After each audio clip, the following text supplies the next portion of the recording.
Halo, di pertandingan kali ini kita akan bahas terkait dengan prediksi Indonesia melawan Vietnam di Piala Asia Jumat ya, Jumat jam tengah 10 malam waktu Indonesia Barat kayak gitu.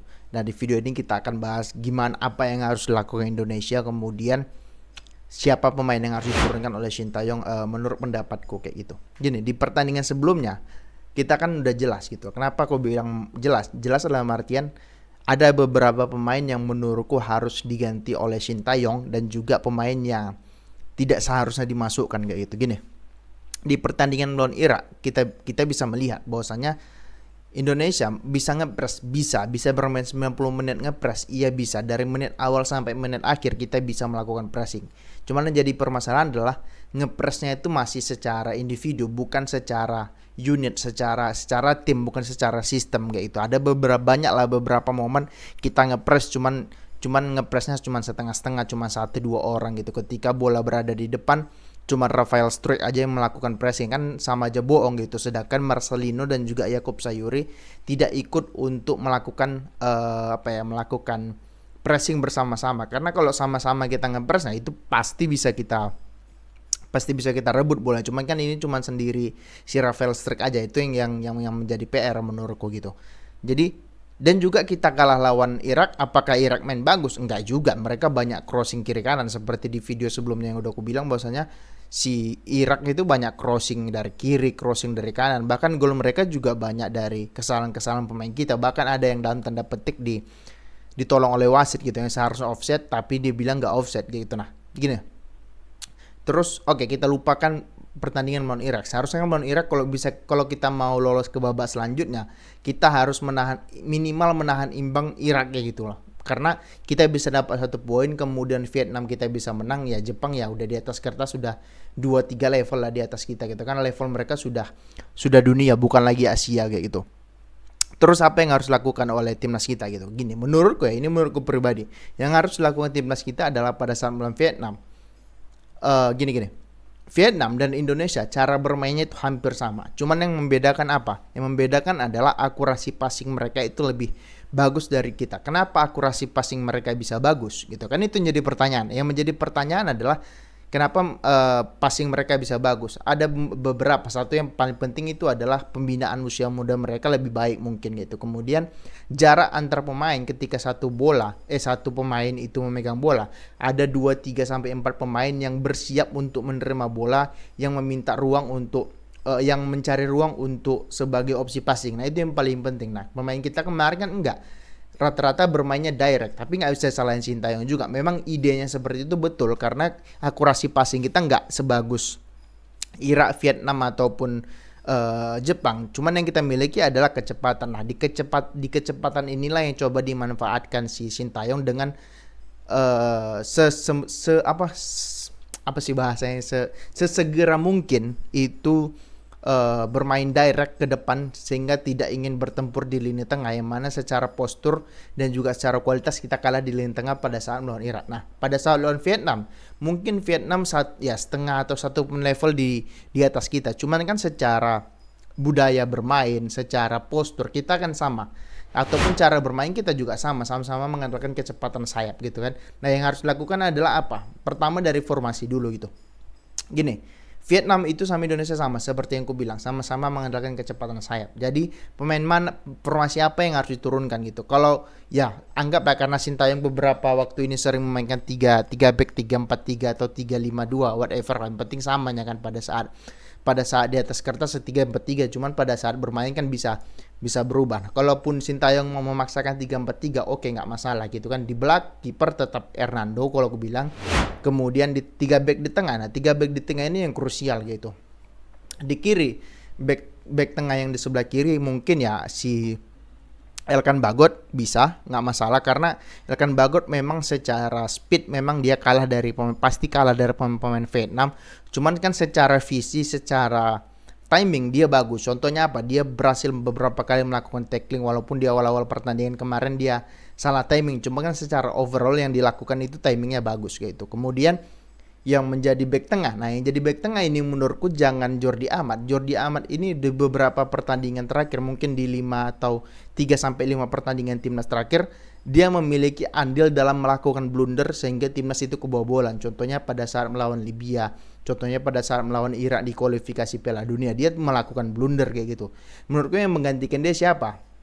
Ada satu nama sebenarnya, yaitu si Sandy Walsh gitu, karena pemain ini juga bukan pemain yang jelek gitu kan, dia juga berpengalaman main di Eropa kayak gitu. Jadi menurutku Sandy Walsh mungkin secara kecepatan, mungkin secara visi mungkin lebih baik ya, kita nggak pernah melihat, tapi kan nggak ada salahnya untuk mencoba dia untuk bermain kayak gitu loh. Kemudian di kanan ya pasti miliknya Rizky Ridho kayak gitu. Rizky Ridho berarti tiga back di belakang itu, Elkan Bagot di kiri, kemudian Sandy Walsh di tengah, kemudian di kanan itu si Rizky Ridho gitu. Kemudian 4 pemain di tengah itu siapa? Arhan pasti, Hapner boleh, Ivarjener boleh juga. Kemudian di kanan itu si Asnawi kayak gitu. Aku nggak tahu kenapa dia ditarik di babak kedua kemarin, ataukah dia cedera atau apa, kita nggak tahu kayak gitu.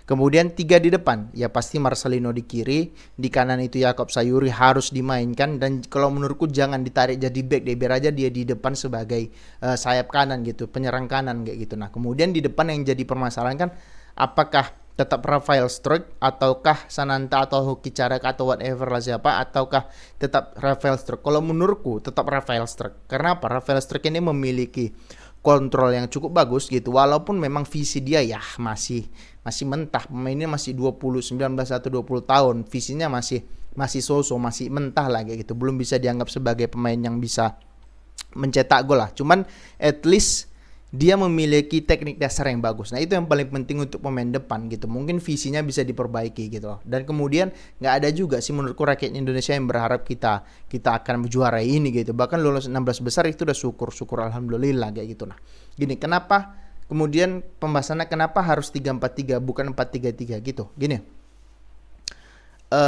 Tujuannya adalah kita mengetahui bahwasanya Vietnam itu sama dengan kita, seperti yang aku bilang di awal tadi, kita di tim Asia Tenggara, kita itu badan kita kan nggak besar kayak pemain Eropa, badan kita kecil-kecil, cuman kita memiliki satu yang bisa diimbangi gitu, apa itu, yaitu kecepatan. Nah, ketika kecepatan itu diperagakan pemain Vietnam, maka di sayap kan kecepatan itu kebanyakan beradanya di sektor sayap ya. Jadi kemudian kenapa harus 3 back? Nah, kemudian ketika kita bertahan kan jadi 5-3-2 atau 5-2-3 atau 5-4-1 bisa juga kan pada saat bertahan. Jadi ketika bola berada di sayap,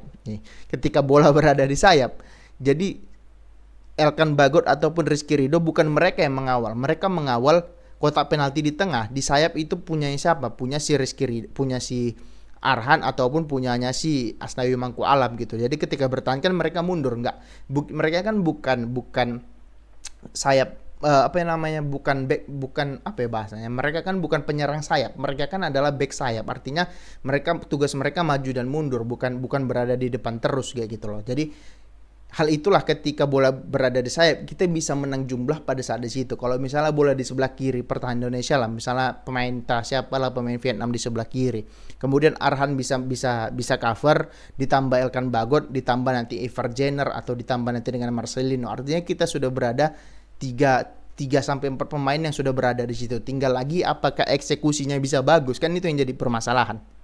Sebenarnya mau pakai formasi 4 back, mau pakai formasi 3 back sama aja sebenarnya. Toh ya Pep juga di atas kertas pakai formasi 3-2-4-1 kok. Cuman pada saat bermain bisa berubah jadi 4-3-3, bisa berubah jadi 5-3-2, ya tergantung lawannya kayak gitu. Jadi ini semuanya tergantung dengan eksekusi dari pemain yang ada di lapangan, bukan formasi yang ada di atas kertas kayak gitu. Jadi yang menurutku yang harus diwaspadai adalah jangan sampai Arhan ini telat turun karena Elkan Bagot itu tidak memiliki speed secepat mungkin Sandy Walsh ataupun si Rizky Ridho kayak gitu. Yang mana pada pertandingan ini aku nggak yakin Vietnam akan main bola-bola atas. Mungkin mereka akan main bola-bola atas kalau misalnya Indonesia unggul sudah sampai menit 80, mungkin mereka akan bermain lebih oportunis gitu loh, lebih bermain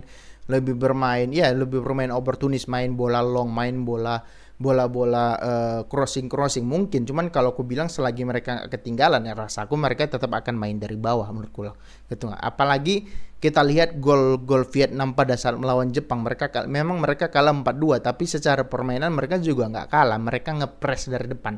Kan golnya Vietnam kalau nggak salah satunya itu kan adalah blunder dari pemain Jepang karena mereka berhasil ngepres kan. Nah, ini yang jadi permasalahan, bisa nggak pemain kita mengeliminasi pressing dari Vietnam? Apalagi pelatihnya juga kalau nggak salah orang orang Korea Selatan juga gitu. Satu negara dengan si Sintayong yang kurang lebih secara filosofi bermain ya sama, banyak ngandelin otot kayak gitu. Jadi menurutku yang harus diperhatikan adalah jangan sampai sisi sayap ini kita kehilangan, yang mana ditempatin sama Arhan dan juga Asnawi. Jangan sampai mereka telat turun ataupun melakukan kesalahan, karena kita memiliki back tengah itu yang tidak begitu cepat, yaitu si Elkan Bagot kayak gitu. Itu aja sih menurutku yang perlu kita bahas. Jadi kalau dibilang apakah Indonesia punya peluang, sangat punya peluang untuk menang kayak gitu, asalkan kita tidak blunder dan ya kayak aku bilang, Asnawi dan juga Arhan tidak terlambat untuk turun kayak gitu. Oke, itu dulu deh yang kita bahas. Bagi kalian yang suka silahkan di subscribe, di komen, dan di like. Bagi kalian yang nggak suka nggak apa-apa, di skip aja. Oke, terima kasih, semoga terhibur.